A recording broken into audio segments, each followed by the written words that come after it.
Hi, I'm Kevin, And I'm Amanda. and we are serving up. All that jam.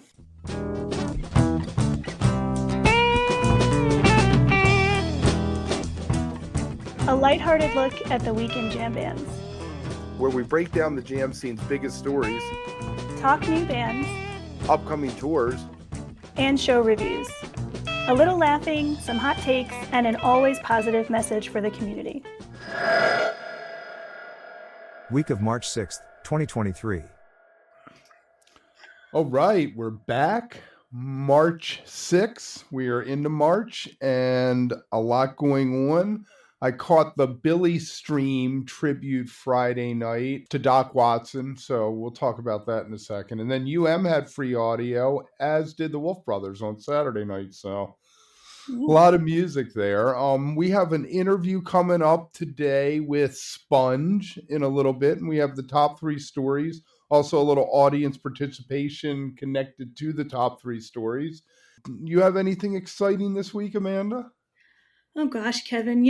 This week was not my most exciting week, but I will say that I did learn some things about jazz. I'll have to share this. The New York Times put out this awesome article recently asking jazz masters to name their favorite jazz piano songs. So I actually started digging into that, and it is pretty cool. We lost a great this week, Wayne Shorter. And that's Weather Report. I guess he was in Miles Davis's second quintet. And what else? And Art Blakey's Jazz Messengers, maybe. Lots of stuff. He was out there. And most famously, probably, he did the sax solo on Aja by Steely Dan. You know what? He was such an innovator, honestly. And I mean, people say that all the time, but I think that word sometimes gets used maybe too much. But in this case, I think it's very appropriate because he really, that jazz fusion with Weather Report, I mean, that for the time was just something else, Right. It influenced so many jam bands, Weather Report. How often have we heard a bass player mention Jocko, So they were listening to Wayne Shorter too at the time. 100%. Yeah, 100%. There's been some greats that have been lost, but this one I think is a name a lot of people know, but there also are some good articles out there that kind of have essentials or other information about things he did, which is always good to go back and listen to. Exactly. It's time maybe to take a deeper dive into what he did for me. It's difficult. There's so much music in the world, but there's certain artists, if you're part of Western culture, you probably need to look into them. And I think he falls into that. So, yes, I would agree. And I don't have it anymore, but I used to have an amazing poster. It was hand drawn. It was humongous with the smallest kind of font you could ever imagine. And it was the rock and roll and jazz family tree. ooh, And that's it a was big one. so detailed. Oh yeah, I mean, I couldn't even describe to you what this thing looked like and the work that must have gone into it, but it wasn't even just individual people, it was entire bands and then who went where. There. I mean, it's amazing. Everything's connected. Right. So I've seen ones that just like the British, like Deep Purple, and it's Dio, and it ends up in like 15 different bands, Rainbow, and all this. That's right. I love that stuff. It's crazy. All right. So why don't we jump into the top three stories of the week. Okay. All right. I've got, as always, three stories for this week. And I know, Kevin, that we keep coming back to this, but it does seem like, that general topic of consumer advocacy for ticket purchasers, right? That whole kind of concept is not going away. There's been so much we've talked about already, but there are some developments, some things that happened this past week. So I thought I would share a little bit about that. So there are a couple organizations right now, including the National Consumers League, which was founded in the 1800s. Fan Freedom and Protect Ticket Rights are two other groups that I had actually not heard of that are setting forth what they're calling the Ticket Buyer Bill of Rights. And it has, four different kind of elements to it: transparency, transferability, the right to set the price, and then a fair marketplace. Kevin, is this something that that you think should be happening, or is that just going to take things to another kind of, I don't know, place where everything is just kind of all written up in processes? Yeah. Are you asking if I'm a free market capitalist? Um, I'd be curious to know.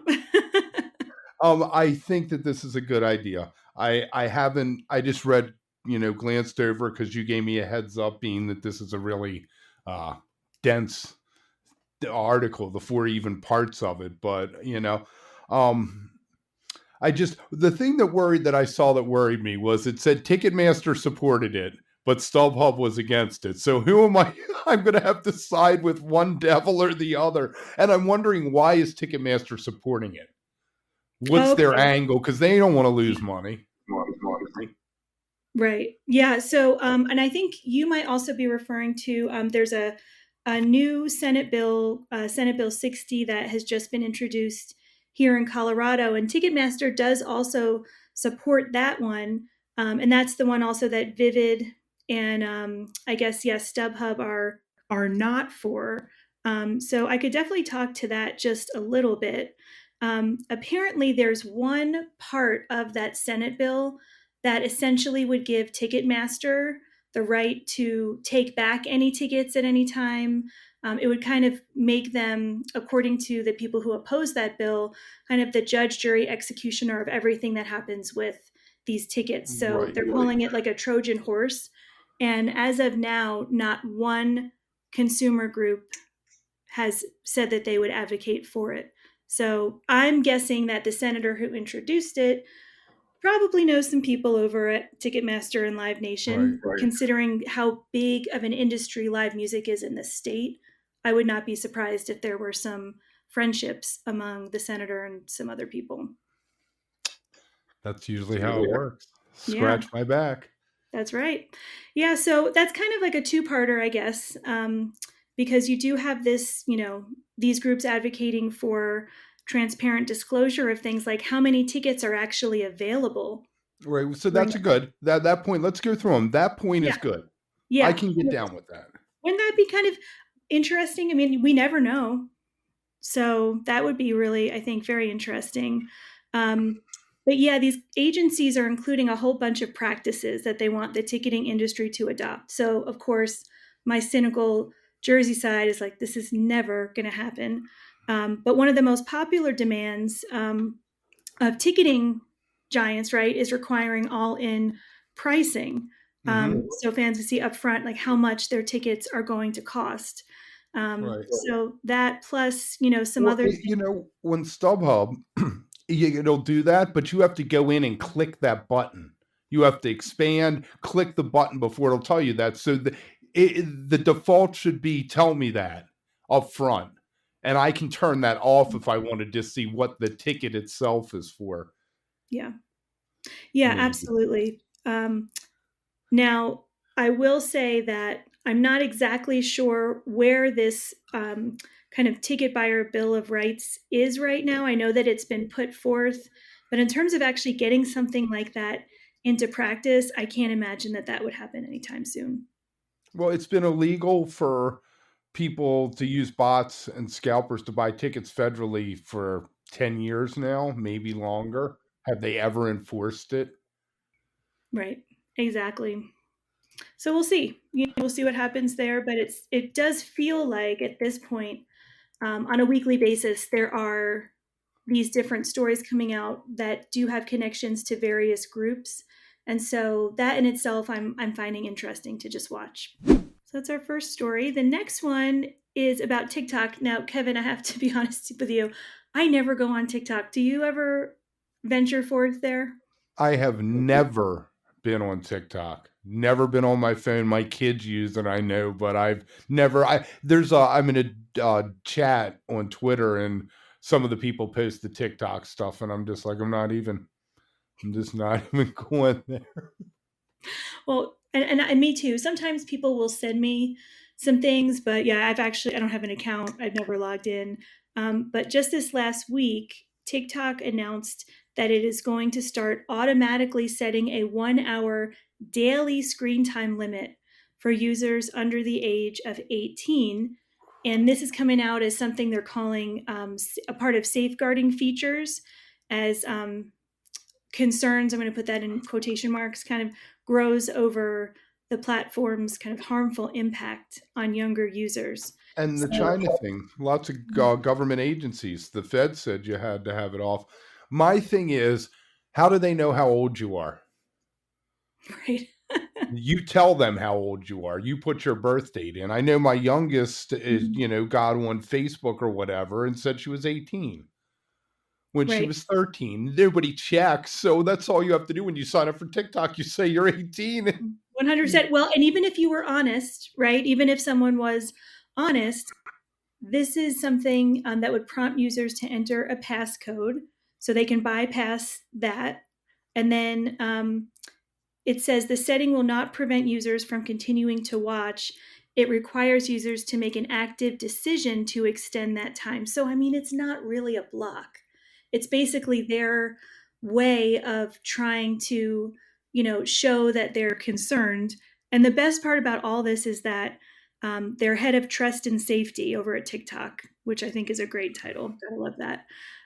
He said that there's no real collectively endorsed position on the impact of screen time, but he said the company had consulted the literature. So they just said an hour, unless you put in a password. So Okay. it's like, I'm going to have to follow up with my kids. Yeah.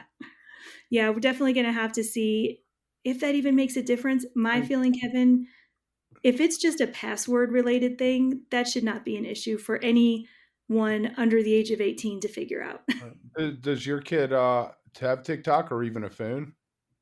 No TikTok. He does have a phone for when he stays after school, just in case we need to reach him. And he's a big aviation enthusiast, so he does watch some YouTube channels where they do like plane spotting videos and stuff. It's tough. It's tough making those decisions as a parent.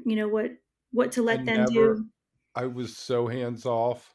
I let them put the Instagram and all that, and both of them I know have been bullied on it, and sometimes I feel bad about it, but what was I going to be, the police, and every day pull out the phone and see everything they did? I mean, you're trying to raise your kids to be independent adults.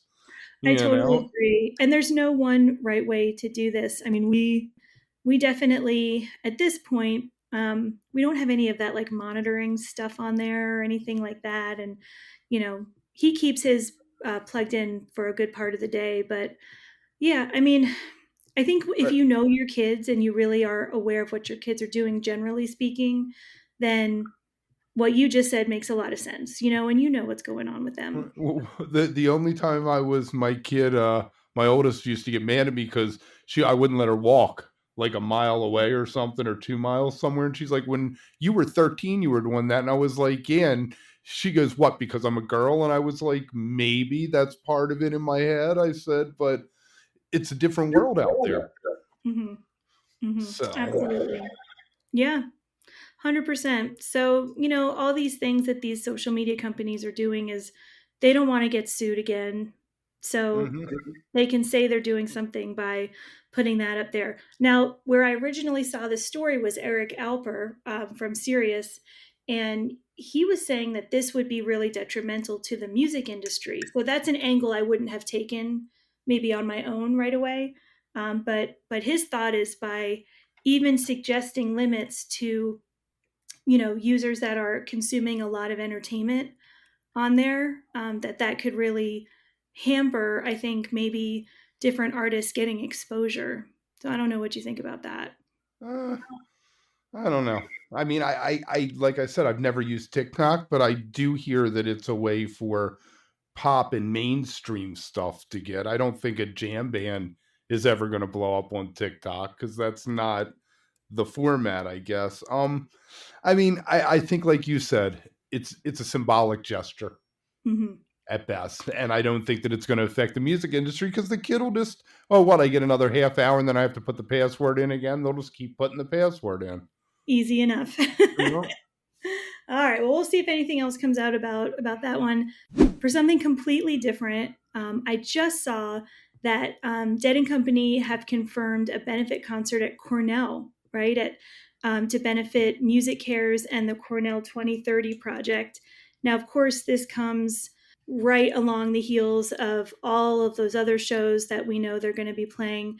But it's the 46th anniversary of that performance at Barton Hall. What is And that? what's that? 46. What is that? 46th anniversary. It just seems an odd number Well, they have anniversary. to do it now because Right. apparently this is never going to be possible again, right? Like supposedly, allegedly. So I guess 46 is the lucky number Now, for do that. we think they're going to play the whole show song for song? Well, that's what I'm curious about. You know, I don't know. I feel like I would not want them to do that Right. at all. I don't know. I mean, to me, sometimes those kinds of things just feel really forced. I mean, the fact that they're there on the very auspicious 46th anniversary is enough, maybe. Now, did you see the 50K package? Yeah. For the first 10 rows in the pit, you get 10 tickets. My thing is, people were all, what is that? The people who buy it, it's a tax write-off because it's a charity. Why not raise the money if these people are willing to spend it? I don't think any of it's going to the band. So it's, I saw people saying cash grab, and I don't think it's that at all. I don't think that would be good optics if that money was going to the band. I don't think that they would do that. Yeah, I agree. I feel like even when the very first VIP packages started coming out, and a lot of the reactions, which I understood, came from those of us who couldn't afford it. Right. But there was, Jerry, what is this crap? Jerry Garcia wouldn't know what one was. You know what? Last summer at Philly, my friend Matt got us, put me and my friend on the guest list, and part of the thing was the VIP lounge. And I went in there during set break and ate hot dogs and cookies and drank some alcohol and just hung out in the air conditioning for set break. It was pretty nice, but I don't think I'd pull the money out of my own pocket for it.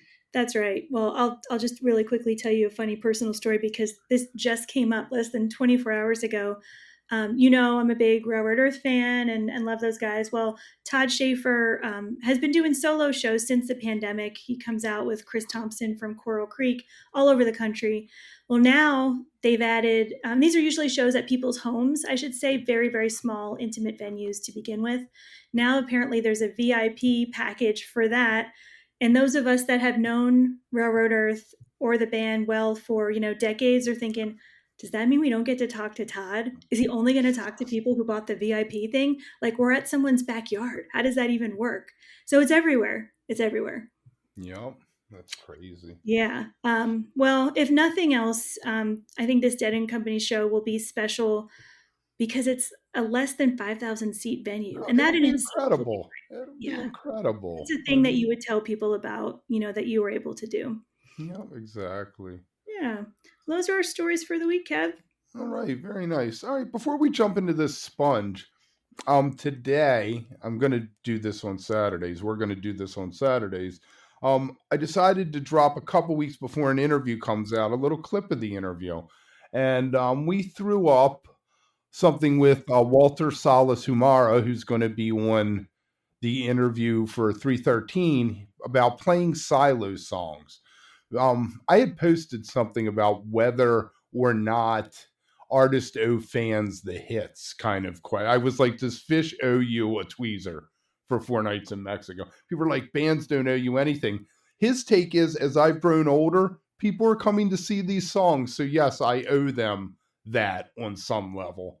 So that was fascinating. Next Saturday, it's going to be RJB, the Osiris founder and CEO. So look for that. But also this week, we got Show Up tomorrow. You want to give a little bit about Show Up? Yeah. So I really love this organization. Show Up Fans is a kind of a newer fan-led, community-led nonprofit in the jam band space that's focused on supporting and uplifting the mental health of music fans. So where we have Backline that's really focused on the industry professionals, Show Up Fans aims to provide very safe, but also kind of practical and supportive resources and a community feel for those of us that are attending the shows. And I think that is such a well thought out and much needed space in our community. So yes, so that'll be Tuesday, and that'll just be an overview. We will get the whole interview out there. They have a Discord. We'll share some links. On Wednesday, we got Scott Sherrard, who is now with Little Feat, and Amanda and I had a great interview with him. He talked and talked and talked, and this clip is going to be about him with the Greg Allman Band. He was the musical director for Greg Allman up until he died. So that'll be fascinating. Thursday, it's Mike Dillon on the first time he saw Bad Brains. So you want to hear that. This is a hilarious story. Friday, Gator from Pigeons again. We love Gator. About Dome Fest, since they just released the whole lineup there. So make sure you check in for all that. So we have our interview with Sponge, Amanda, and the first thing we're going to get into is we asked them the life philosophy, musical philosophy question, and they got into it and gave a surprising little thing about Red Rocks. So let's talk on the other side.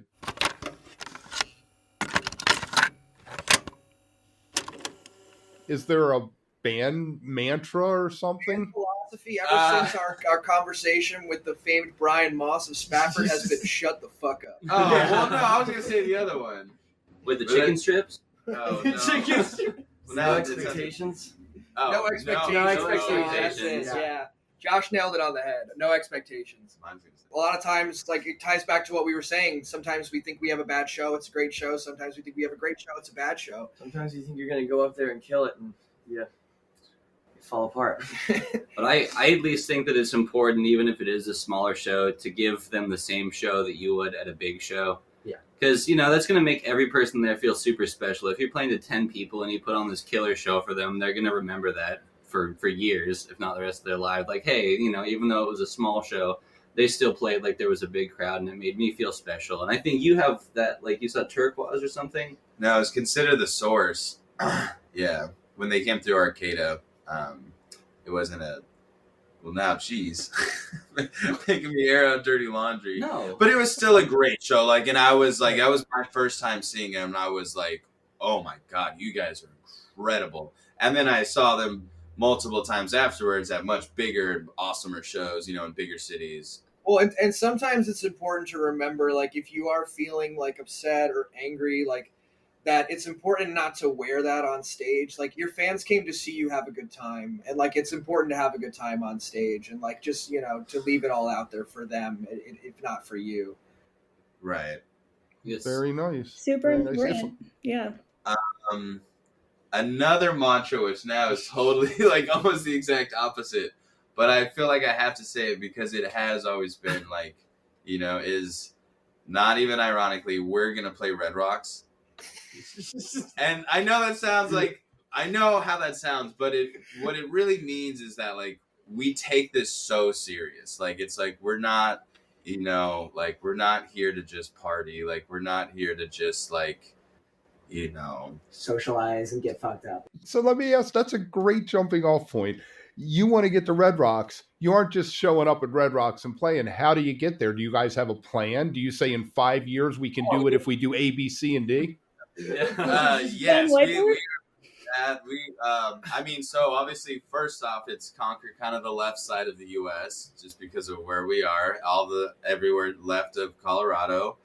Then you leverage that to start getting to the East Coast, and you start developing the East Coast, and then you're slowly back and forth building every market in between the two coasts, and then you just slowly climb the ladder until you get that email from some booker who wants to, really the first thing, even if that means we're opening for someone else at Red Rocks and not NI, we still did it. It still counts. We did it. Kevin, I think maybe because I live out here now in Colorado, I really see so often the mystique and the magic that Red Rocks has for bands. And I don't question that for a second, but it always makes me smile when that is the thing. Because we've heard that before, right? I think Raina from Ghostlight had mentioned Red Rocks is a place she wanted to make sure they played. So I think that's really says a lot about that venue in itself. Now we're going to move on, and we're going to hear a little bit more from Sponge, and they were able to share a little bit with us about what it was like to live together as a band, and also during quarantine era. So let's go ahead and get into that. If you almost look at any successful longtime jam band, Fish lived together. Humphreys McGee, they all lived together. Twiddle, they all lived together. The Dead, they all lived together. Yeah. I think if you want to do the thing that we want to do, which is have a repertoire of like 100+ songs, some like being just 10-minute long craziness, like you kind of have to rehearse an insanely ridiculous amount.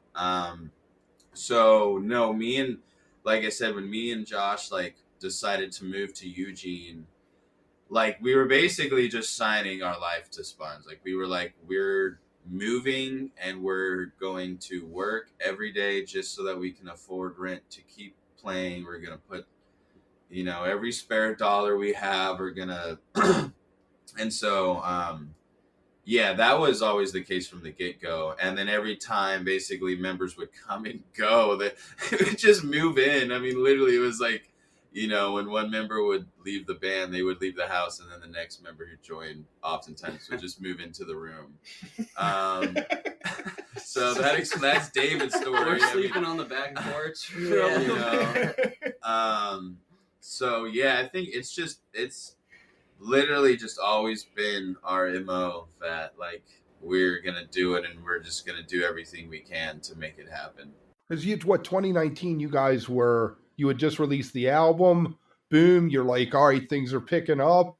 Oh, nope, sorry. Was it a creative, positive time? Like Humphreys, they did a whole album, and they did it the opposite way. They went into the studio. A lot of those songs had never been played live before. I mean, did you guys do live stream series, anything like that, or? Well, yeah. So we did a plethora of those. Oh yeah. We did like the class versus. You guys did the couch. Did you? We had like a home series. Couple, so we would do a couple where we would go to venues in collaboration with other bands to draw funds and stuff. But we also we were watching Eggy, and we were super inspired by them doing those basement sessions. And we didn't have quite the same setup. We were literally just a phone on a tripod, but we did like a weekly stream series, and that was super cool. And then honestly though, the quarantine actually like helped us. I mean, I know it was really bad and negative in a lot of ways too, even for us, but I mean, one, because we were such a new band that barely only had one album out worth of material, it now gave us kind of this like, everyone's on pause, we get to write a bunch, we get to kind of like hone our craft for the next year, and we were jamming just hours every day nonstop,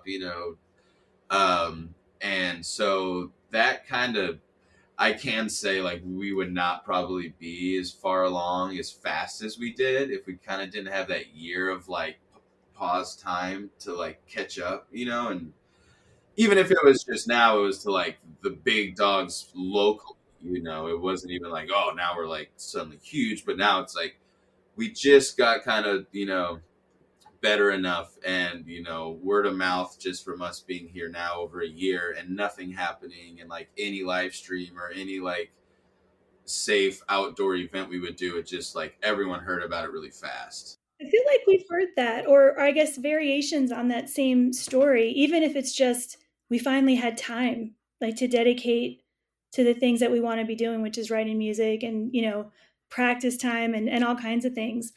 So I live in Denver, obviously, great music scene out here. I've been out to Oregon, a bunch of times for music. I was just curious, like, what is the scene like there these days? Is there a bunch of stuff going on? Do you feel supported, like where you are? Because I know you're about to start a tour and you're going to be all over the place. Coming to Denver. I know. I'm stoked. That's a great venue in Boulder. Yeah, we're stoked. The scene in the Pacific Northwest lately is kind of thriving. It's really awesome to see so many bands who took the disadvantage of the pandemic and spun it around, and basically like post like around 2021 you had a whole bunch of national touring bands that couldn't play theaters, couldn't play these larger clubs because they were capacity limits to a lot of events. So for smaller bands like us and like other bands like, you know, like Bodhi Mojo from Portland or you know, Family Mystic, and some of our other friends, to start really kind of paving the way for themselves, because everybody else who's looking to go on Spafford tour or whatever else, they don't have that ability right now because there's no national touring acts. So like it's up to smaller bands like us to fill the void in the smaller clubs that we're allowed to gather in and really, really perform and prove that, you know, we're worth seeing too. And I think it was a huge, huge blessing for sure in 2021 to just kind of have like a whole year of little competition of nationally touring acts, which was really, really cool. And I mean, that's just when I joined the band, was late in 2021. So I was definitely lucky for that. Beyond that, I can at least say personally, if the pandemic didn't happen, I would have not met any of these guys. No, not at all. I was about to move to Colorado, so. But real quick too, tying back to that, even I would say before the pandemic, the Pacific Northwest is like, I mean, not to say anything bad about other parts, but I think it's the best place on the West Coast, and I think like one, you have some of the biggest national jam festivals. You have Summer Meltdown up here. You have, you had Northwest String Summit. Oregon Country Fair. You know, Oregon Country Fair, obviously. High Sierra, obviously. String Summit? Yeah, I said Strummit. But, so, I mean, there's been, you know, some of the raddest festivals that, you know, are thrown out here. And, you know, on top of the scenery and just, you know, it's a beautiful place out here. But I guess, sorry, not to tie into what he's saying, a lot of the festivals are now done. So there's been like 3 festivals up here who had their last run last year, you know, Strummit, Summer Meltdown. And so High Sierra, was it Hangtown? Hangtown was down south. I think it was the one that was out in like Four Peaks or something. Either way, is it a financial thing or is it? Well, a lot of support? them are like 15 plus years. I mean, I think maybe some of it's just kind of ready for the next thing, or maybe they aren't. Maybe it is a financial thing. I mean, I would imagine a festival that size going 15 years, they would have figured out the break even and percentage plan. But I also know we threw a festival last year, and we saw how hard it was to coordinate, and you know, it's a lot. It's a huge undertaking. You know, listening to them, I really want to go to Seattle and Pacific Northwest, Oregon, check some shows out. It seems like a really cool space, and they seem to are building a pretty good community out there. So I'm going to have to think that through. My kid wants to go to Seattle to go to college, so. There you go. That'll give you plenty of opportunities. That's my excuse. Yeah, absolutely. Well, Kevin, we have a little bit more from SPUNJ. We're going to hear from them right now about some of their musical influences and what gets them going. Before that, though, I did want to mention to everybody listening that we are on social media, Facebook, Twitter, Instagram at All That Jam Pod. So please make sure that if you're listening, you go and follow, check out what we've got there. Also, allthatjampod.com online. And anywhere you get your podcasts, whether it's Apple, Spotify, or somewhere else, give a like, give a review. We would really love all the stars that you can get to us. That would be awesome. All right, let's check this out.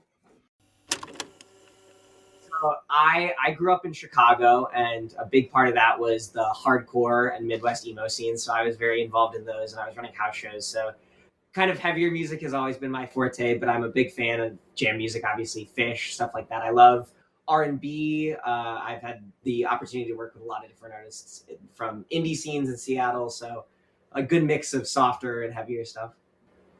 I've been really recently getting into bluegrass a lot, loving it. I loved The Dead from the beginning and really like Fish, but yeah, mostly bluegrass right now. I grew up playing jazz music a lot, so I'm really into bebop. I love Charlie Parker, I love Paul Desmond, I love John Coltrane. More newer stuff, I'm really into like Snarky Puppy and bands like that.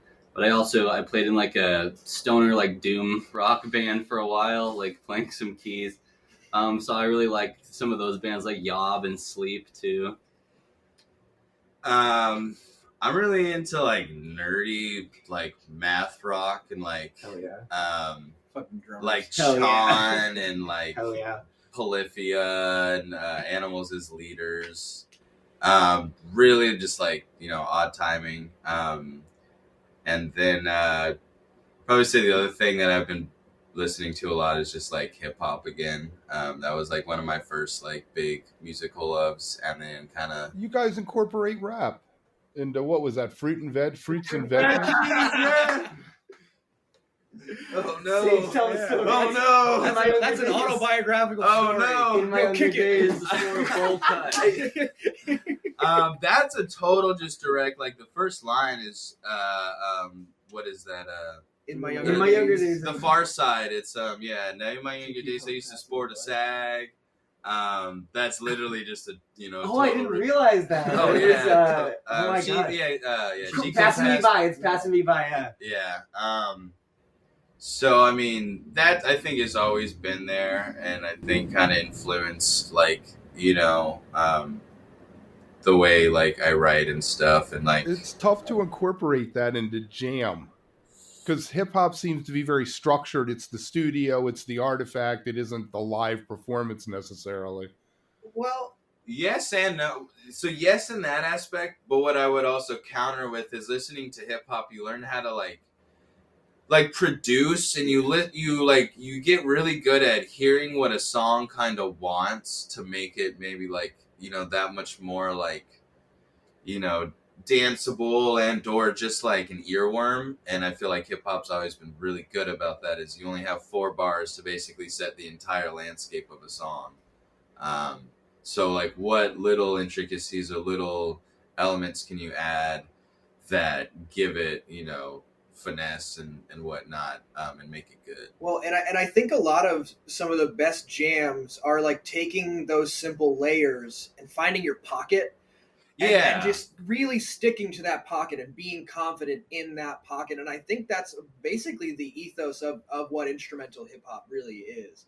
And I feel like if you listen to a lot of like later '97 or like up to like even like Island Jam Fish, it's a lot of pocket funk. It's just it's this groove for 8 to 10 minutes at a time. And I mean, we haven't learned to be that patient yet, of course, but like it is that ethos of stick to something you're confident with that sounds good in a hook, loop it, and just do not stray from that for a little bit. Let the audience sit in it, marinate in it, sit in it, and feel that groove, because they like what you're doing, and let them enjoy it. Let them like what you're doing.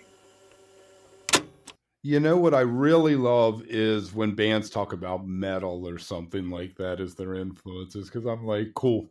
I'm like, you were that guy in high school like I was, It just shows, I mean, it goes to show that this genre, and one of the reasons why I've always loved it, is no matter what you're listening to, you just can never make assumptions about where people came to this from. And I love the fact that they've got a variety of influences that drive them. I'd say as a band, they really seem to just enjoy being together, and the communication we had with them during that whole interview was great. First time we've ever had a whole band show up on one camera, and they really seem driven. They want this, and that's the feeling I get. So they're one to watch. They're an up and comer there. Now, with all the Ticketmaster talk, you had asked something on Twitter, huh? I did. I was just curious. I'm a curious kind of gal. Yeah, I was curious. Just, whoever out there wanted to answer, what was the highest price they had spent on a single concert ticket? So not a festival, but a single ticket. And was it worth it? And I mean, I'm not trying to lead anyone with that question, but I would assume it was, but maybe not. And so there was a range of answers people gave, everything from, never paid more than face value. Christy, the editor of Surrender to the Flow, said she can't remember a time she ever paid anything over face. And I'm not sure either, but some concerts are just expensive to begin with, even if you are paying, whatever the set price is. So the average of everything was around 375, and we had just under 80 responses altogether.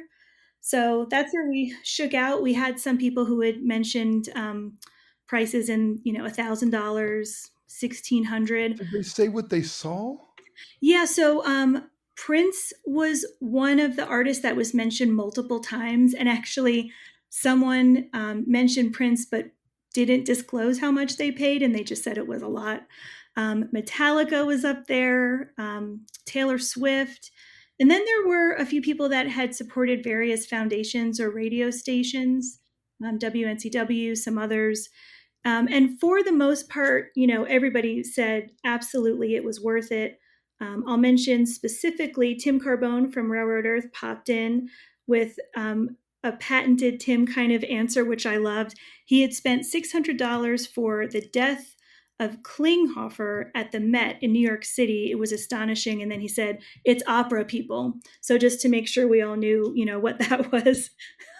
A lot of people had paid, 300 plus for some Fish New Year's tickets, good seats. So that's pretty cool. Yeah, there's a variety. The only people who really said that it may not have been worth it, one in particular said, loved the show, but the reality is they knew they had paid so much more than they should have. And so we said, love the artist. That took away from it, though. Yeah, it did. It did. Yeah. Interesting. I've never paid over face for tickets, I guess. Not that I can think of, unless StubHub I paid a little more, but I don't know. I don't use StubHub that much, but I guess the most expensive concert would probably be the Fish show from last April, the 422 show that was the New Year's show. I mean, because that would have been $100 or so. I don't know, though. I mean, I don't go to see the big names. My mom wanted to go see Paul McCartney, and it was $1,200 for 4 tickets in the nosebleeds at Camden Yards, where you couldn't even hear or see anything. And I was like, it won't. I was going to have, like that last guy you said, I was going to have that issue of I paid all this money, it wasn't worth it. So I was like, maybe next time. It's tough for me because Bruce Springsteen was just out here, love him, not necessarily even the biggest fan, but yeah, it would have been great to go. And, we've talked about him a lot recently, but I also think to myself, Kevin, how many local shows would that get me? Right? How many pieces of merch could I get for that? Which we know that money goes very much, kind of closer to the band as I'm sitting here in my Fox Theater hat. But where could that money be going instead? And that is a question I ask myself a lot if I'm even considering one of those bigger acts, because that's hard for me to justify. But that's just a personal thing. Right. I'm with you. Yeah, I didn't even bother with Fish Dicks. I am going to go, but in May, June, I'll start looking for a ticket. I mean, it's just me. It's one ticket, but it's just, I was like, really, it's the beginning of March. I think Fish is trying to catch everybody who put their taxes in early. That's right. There's a reason. There's definitely, and also the way that dates keep getting announced and announced and announced everywhere, get people while they still have some cash. Right, exactly. Exactly. All right, well, I guess that's going to wrap us up for the week. Next week, look for RJB from Osiris in our interview and everything else we mentioned earlier. And remember, stay beautiful, but don't stay underground too long. I'll see you soon, Amanda. Okay, Kevin.